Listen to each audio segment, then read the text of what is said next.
DIG Sunil पारसकरांवरील आरोप प्रकरणाला धक्कादायक वळण मिळाले। मॉडेलनं बलात्काराचा आरोप केल्यानं सर्वत्र खळबळ उडाली। मात्र काही दिवसांच्या चर्चेनंतर अखेर मॉडेलचे वडील सिद्दीकी यांनी केसमधून माघार घेतली। मात्र आता मीडियासमोर आलेल्या सीसीटीव्ही फुटेजमुळे नवी खळबळ उडाली आहे। या फुटेजमध्ये मॉडेल स्पष्टपणे पारसकरांना अडकवण्याचा प्रयत्न करत असल्याचं दिसतंय।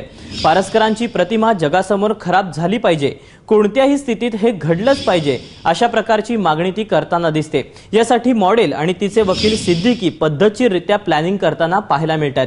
यामुळे या केसला नवं वळण मिळालंय। मात्र हे सीसीटीव्ही फुटेज पूर्णपणे खोटं असल्याचा दावा या मॉडेलनं केलाय।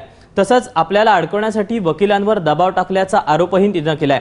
त्यामुळे या प्रकरणाची नेमकी सत्यता काय हे पोलिसांच्या अंतिम तपासानंतरच समोर येईल। सुनील पारसकर प्रकरणाला धक्कादायक वळण लागलेलं आहे। सीसीटीव्ही फुटेजमध्ये ही मॉडेल सुनील पारसकरांना अडकवण्यासाठी प्लॅनिंग करत असल्याचं स्पष्टपणे जाणवतंय। दरम्यान हे संबंधित सीसीटीव्ही फुटेज हे खोटं असल्याचा दावा देखील या मॉडेलनं केलेला आहे। दरम्यान मॉडेल आणि वकिलांच्या झालेल्या संभाषणाचे सीसीटीव्ही फुटेज समोर आल्यानंतर खळबळ उडाली आहे। पाहूयात त्यात नक्की संभाषण काय झालं।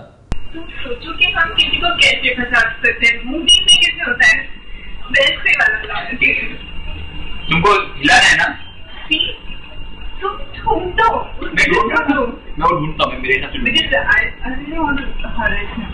वो मेरे को छोड़ो अभी मैं not harassment, उसकी बैड पब्लिसिटी करना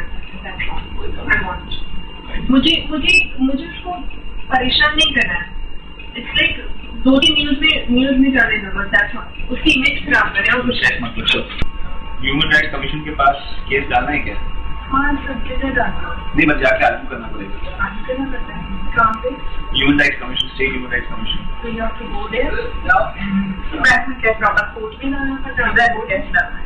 बाकायदा court type human rights commission है, पुलिस वाले अभी जो हम कर रहे हैं। दरम्यान माध्यमांसमोर आलेलं फुटेज मी दिलं नसल्याचा दावा वकिलांनी केला आहे।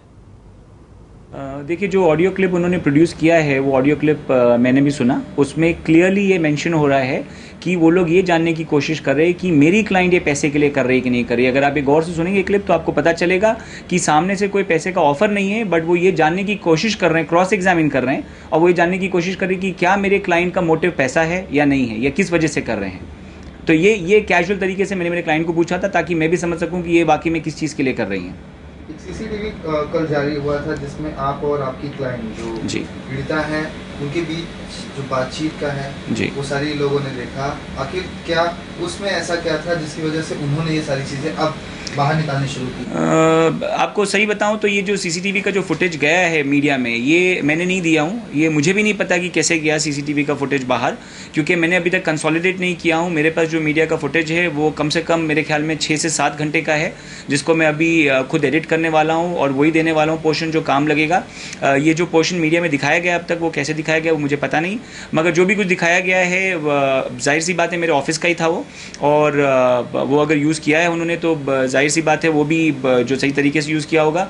मगर अभी जो मेन जो देने वाला हूँ मैं, अभी तक तो मैंने कोई ऑडियो क्लिप्स नहीं दिए हैं और मैंने कोई वीडियो सीसीटीवी का फुटेज नहीं दिया है। मैं अगर एक आध दो भी क्लिप्स दे दूंगा तो आपको सब साबित हो जाएगा, सभी लोगों को समझ में आ जाएगा कि केस में कितनी सच्चाई है। क्या लगता है जो भी एडिशन के ऊपर जो ये लगाए गए हैं, आरोप लगाए हैं, कितनी इसमें सत्यता है? क्योंकि आप शुरुआत में इनके वकील रहे हैं और जो भी एविडेंस या शुरुआत में आपसे जो एफआईआर से पहले जो इनकी बातचीत हुई थी वो किस मोटिव से हुई थी? क्या बिग बॉस में जाना ये महत्वपूर्ण था, या कोई काम को लेके, या कुछ ऐसी बातें थी जो वो पीड़िता मॉडल चाहती थी, इस वजह से उन्होंने इस केस को फाइल किया? देखिए, ये जो केस को अगर आप पूछेंगे तो ये 3 महीने से मेरे पीछे पड़ी थी। इनको कुछ केस बनाना था, इनको कुछ कंट्रोवर्सी क्रिएट करनी थी, और ये बिग बॉस की वजह से थी, बिकॉज वो चाह रही थी कि 2-3 साल से ट्राई कर रही हैं तो उनको बिग बॉस में जाना ज़रूरी है। और ये चीज़ मैं नहीं बोल रहा हूँ, ये रिकॉर्ड्स बोल रहा है, क्योंकि ये सारी चीज़ें व्हाट्सएप पे है, SMS पे भी हैं, और ये चीज़ आपको रिकॉर्ड पे मिलेगी। मालूम पड़ेगा आपको कि ये 3 महीने से जो तैयारी चल रही थी, इसी की तैयारी चल रही थी, और उस वजह से वो कंट्रोवर्सी क्रिएट करने की कोशिश कर रही थी। इसमें कोई फेलो कंटेस्टेंट है इनकी, कोई राइवल हैं, उनके ऊपर भी पहले इन्होंने आरोप लगाने की बहुत कोशिश की, तो वो आरोप नहीं लग रहे थे। तब जाके ये सुनील पारसकर जो हैं DIG, उनके ऊपर ये केस बना। और क्योंकि केस का कोई बहुत स्ट्रॉन्ग बेस नहीं था, I was not really happy with the facts of the matter जो उन्होंने प्रोड्यूस किया था मुझे, तो उस वजह से एक शो कॉज नोटिस बना के मैंने दिया, जो मेरे क्लाइंट ने अप्रूव किया और ओके किया था 7 तारीख को। और मेरे नोटिस बनाने के पहले उन्होंने 3 तारीख को खुद एक बनाया था, और उसमें भी कोई रेप, कोई मोलेस्टेशन, इस तरीके के कोई चार्ज नहीं थे। और नोटिस ओके हो जाने के बाद जब मैंने भेजा तो वो नोटिस डिलीवर नहीं हुआ, क्योंकि उसमें एड्रेस में कोई प्रॉब्लम हो गया था। जाके आई थिंक 15 या 16 तारीख को जब डिलीवर हुआ वो नोटिस, उसके बाद में भी करीब 7 दिन का टाइम दिया गया था उनको रिस्पॉन्ड करने के लिए, पर वो रिस्पॉन्ड करने का टाइम खत्म ही नहीं हुआ। और उसके पहले पूरा आरोप चेंजेस हो गए और एलिगेशन चेंज हो गए, फिर लेफ्ट राइट सेंटर उन्होंने सबके ऊपर एलिगेशन लगाना चालू कर दिया। तो I thought this is not a good case for me, तो I backed out of the case है। त्यामुळे संबंधित मुलगी ही कॉन्ट्रोवर्सी क्रिएट करण्यासाठीच हे सगळं करत असल्याचं वकील सिद्दीकी यांनी म्हटलेलं आहे। दरम्यान वकील सिद्दीकींनी केलेले आरोप हे सगळे खोटे असून हे फुटेज एडिट केल्याचा दावा तक्रारदार मॉडेलनं केला आहे। DIG सुनील पारसकर यांच्यावर ज्या मॉडलने बलात्कारचा आरोप लावलेला आहे त्या मॉडल आपल्यासोबत आहेत। आप क्या कहेंगी, पूरा ये मामला कैसे हुआ है, क्या हुआ है, आप सुनील पारसकर के टच में कैसे आई और ये मामला इतना आगे तक कैसे बढ़ गया? कुछ वेबसाइट चल रही थी, एस्कॉर्ट सर्विस की वेबसाइट, और वो मेरे नाम से चलाई जा रही थी, जिसमें कुछ पिक्चर्स थे और मेरा नाम यूज किया जा रहा था। तो ये कंप्लेन लेकर मैं पारसकर के पास गई। पारसकर ने एक ऑफिसर मनीषा नलावड़े जो API है गोरेगांव पुलिस स्टेशन में, उनको ये केस दे दिया और वो इस केस पर काम करने लगी, मगर वो ठीक तरह से काम नहीं कर रही थी। उस वजह से मुझे बार बार जाकर सुनील पारसकर से मिलना पड़ता था, उनसे बताना पड़ता था कि ये ऑफिसर काम नहीं करती। इनफैक्ट 1.5 महीने में उस ऑफिसर ने एक ही अरेस्ट की, वो उस अरेस्ट के लिए भी मैंने उसकी पूरी मदद की। उसी दौरान पारसकर मुझे मिले, मुझे उनका पावर पता चला, वो किस तरह के इंसान है वो मुझे पता चला। और ये आदमी मुझ पर प्रेशर डाल रहा था कि ये एस्कॉर्ट सर्विस तुम खुद चलाती हो, तुम्हारा इसमें हाथ है। और मनीषा भी, कोई सुनवाई नहीं हो रही थी, मनीषा भी मेरा ही कॉल रिकॉर्ड चेक कर रही थी। मुझे लगता था कि ये किसी भी वक्त बोगस केस बनाकर मुझे अरेस्ट करना चाहते हैं, तो मैं वो करते गई जो पारसकर ने मुझसे करवाया। इस केस के जरिए आप पर दबाव बनाया गया और आपको एक्सप्लॉइट किया गया। आप 2 वाक्यों की बात करें, 2 इंसिडेंट, जहां एक मड़ की बात है और एक नवी मुंबई की बात है, लेकिन वो आपकी गाड़ी में आके आप चुपचाप गए, आपने मामला क्यों? जब उन्होंने मुझे मिलने के लिए बुलाया था तब मैंने उनसे कहा कि मैं इस केस के बारे में डिस्कस करना चाहती हूँ। तो उन्होंने कहा कि ठीक है, बाहर मिलते हैं, बाहर गाड़ी में बैठकर डिस्कस करते हैं। मेरा हर वक्त इंटेंशन उनसे मिलने का होता था। जब भी मैं उनसे मिलती थी तो मैं ये सोच कर जाती थी कि मैं अपने केस के बारे में डिस्कस करूंगी। आपके पुराने वकील ने मीडिया में दिया है, पुलिस को उसकी जानकारी दी है, मीडिया में खबरें भी आई हैं उसके मुताबिक। तो CCTV हमने भी देखा, उसमें आप कहती हुई नजर आ रही हैं कि पब्लिसिटी करना है, मैटर हाइप करना है, कंट्रोवर्सी क्रिएट करनी है। तो क्या वो सच्चाई नहीं है? जो आप CCTV फुटेज देख रहे हैं उसको काफी कुछ एडिट किया गया होगा, बीच में से काफी चीजें निकाली गई होंगी। आप कैसे बोल सकते हो कि आपने उसे चेक किया है कि वो CCTV फुटेज एकदम जेन्युइन है? मैंने खुद ने भी वो CCTV फुटेज नहीं देखा है, उसमें बहुत कुछ एडिट हुआ होगा। और मैं आपको एक चीज बता देती हूँ कि जब क्राइम ब्रांच ने, मैंने उस अपनी FIR में रिजवान सिद्दीकी का नाम लिया, तो क्राइम ब्रांच ने उसके कॉल रिकॉर्ड्स चेक किए। वो डायरेक्ट टच में, रिजवान सिद्दीकी डायरेक्ट टच में है सुनील पारसकर के।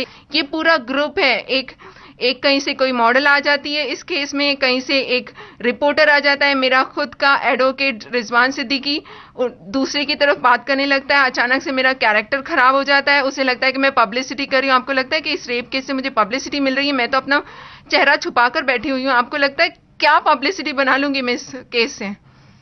जिसको पब्लिसिटी बनानी है सारी दुनिया दिख रही है, वो लोग पब्लिसिटी बना रहे हैं, इस केस को यूज करके PR कर रहे हैं अपना। यानी आपके वकील को भी इस तरह इन्होंने मैनेज किया, आप ये कह रहे हैं? ऑफ कोर्स, जब कॉल रिकॉर्ड्स दिखा रहे हैं, क्राइम ब्रांच ने कॉल रिकॉर्ड्स देखा, क्राइम ब्रांच ने इनफैक्ट 5-6 बार अपने पास से लोगों को भेजा। वो ऑफिस में अवेलेबल नहीं था, उसने बार बार टाला कि मैं आउट ऑफ इंडिया हूं। और सडनली एक दिन पहले वो खुद अपनी तरफ से क्राइम ब्रांच में जाकर अपना स्टेटमेंट देता है। तो उससे आपको पता नहीं चलता इतने दिन से कहाँ गायब था वो, क्यों नहीं मिल रहा था। और वो स्टेटमेंट देने के लिए जाता है, तो स्टेटमेंट देने से पहले बाहर जाके एक CCTV फुटेज लीक कर देता है। अगर उसको सीसीटीवी फुटेज देना था तो वो कोर्ट में देता। ये लोग ईमेल्स सीधे लेकर कोर्ट में दिखाने के बजाय मीडिया को दिखाते हैं। बार बार उन्होंने, आप कह रही हैं उन्होंने आपको सॉरी कहा है, ईमेल्स भेजे हैं, गलती के बारे में अपनी गलती भी मानी है। वो एक पुलिस ऑफिसर है, मुझे उन्होंने थ्रेड्स भेजे हैं मगर डायरेक्ट नहीं, इनडायरेक्ट थ्रेड्स आए हैं। एक पुलिस ऑफिसर को पता है कि किस तरह की लैंग्वेज यूज की जाती है। मैं एक मॉडल हूं, मेरा ये प्रोफेशन अलग है, मैं किसी क्रिमिनल से डील नहीं करती हूं, मैं किसी पुलिस ऑफिसर्स के साथ डील नहीं करती हूं, मैंने अपनी लाइफ में कभी कोर्ट नहीं देखा, तो मुझे नहीं पता कि जब किसी को फंसाया जाता है तो उसके साथ कैसे मैसेज किए जाते हैं। ये आदमी, जब भी मैं किसी भी तरह का मैसेज करती थी तब ये आदमी कहता था कि मेरा ब्लड प्रेशर हाई हो गया है, मैं बीमार हूं, मेरी तबीयत खराब है, प्लीज मुझसे मिल लो, मिलकर बात करते हैं। क्यों इसने, जब मैंने इसे हर तरह के मैसेज किए, गंदे मैसेज भी किए हैं, अब्यूज किया है, और यहाँ तक कि जो इसने मेरे साथ जो घटना घटी है उसके बारे में भी मैसेज किया, उसके बाद इस आदमी का एक भी रिप्लाई नहीं आता है। रिप्लाई अगर आता है तो ये आता है कि मेरी तबीयत खराब है, मैं बीमार हूं और मेरा बीपी हाई है। तो इसको पता है कि किस तरह से लीगली अपने आप को बचाकर चले। तो शुरू से पूरे इंसिडेंट के आज तक इस आदमी ने कभी कोई ऐसा मेल मुझे नहीं भेजा जिसको मैं दिखा सकूं या जिसको मैं मैसेज को दिखाकर ये प्रूफ कर सकूं कि इस आदमी ने मुझे किस तरह से एक्सप्लॉइट किया। क्योंकि ये एक ऑफिसर है तो मेरे पेशानी पर एक गन रखकर किसी तरह से मुझे रोका नहीं जा सकता है। तो ये लोग इनडायरेक्टली मुझे प्रेशराइज करते हैं, इनडायरेक्ट थ्रेट्स आते हैं मुझे। इसने 100 लोगों के साथ मीटिंग की, मेरे 100 फ्रेंड्स के साथ मीटिंग की है, कॉल रिकॉर्ड्स मैं दिखा सकती हूँ जिनसे इसने कहा है कि इस लड़की से कहो कि केस वापस ले ले। धन्यवाद आमचे बात करने के लिए। तो तुम्ही ऐकलं, या महिला, या मॉडेल इथे स्पष्ट करताय की त्यांच्यावर अनेक प्रकारे दबाव आणण्याचा प्रयत्न करण्यात आला, त्यांना धमक्या आलेल्या आहेत, सुनील पारस्कर यांच्याकडनं त्यांचं कॅरेक्टर असोसिएशन करण्यात आलेलं आहे। त्यांनी वारंवार त्यांना विनंती केली की केस परत घे, पण त्यांनी ती केस परत नाही घेतली आणि आता ही केस ती पुढे चालवणार आहेत आणि न्यायालयीन प्रक्रिया झाल्यानंतर त्यांना न्याय मिळेल अशा प्रकारची आशा यांनी इथे वर्तवलेली आहे। कॅमेरामॅन मनोजसह गणेश ठाकूर, एबीपी माझा, मुंबई। त्यामुळे सीसीटीव्ही फुटेज हे खोटं असल्याचा दावा संबंधित मॉडेलनं केलेला आहे। त्यामुळे या प्रकरणाने एक धक्कादायक वळण घेतलंय।